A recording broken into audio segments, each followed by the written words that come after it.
that idea of preventative and, as you said, getting ahead of it.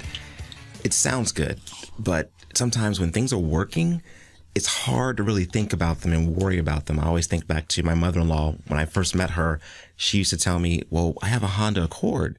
These cars don't need to have their oil changed. They're that good.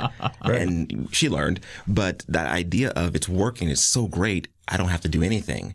How do you change a customer's mindset that hasn't had an issue or, as you said, like some type of really bad experience? It's not broke, so don't fix it, which is what we hear. Yeah, we've heard that too. I think that what comes, we have such a strong pedigree and such strong references behind us that helps a ton. So if I come in and I'm asking somebody, I've got a list of people in their hometown or even in their state that are going to say, hey, these guys know what they're doing. They're going to stand behind their workmanship. They're going to stand behind their word, and they're going to do what's right by you.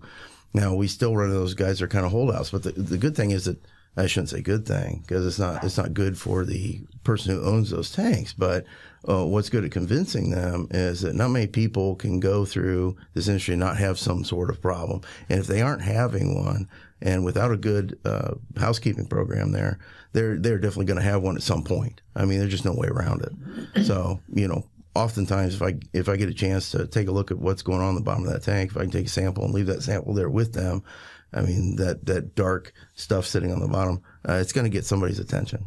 At the end of the day, you've got a filter that might be worth $4 on a dispenser that will hold a handful of contamination that's standing in between your customer and your reputation. And I'm sorry, that's not enough. It won't be enough for me. I don't think it's enough for most people.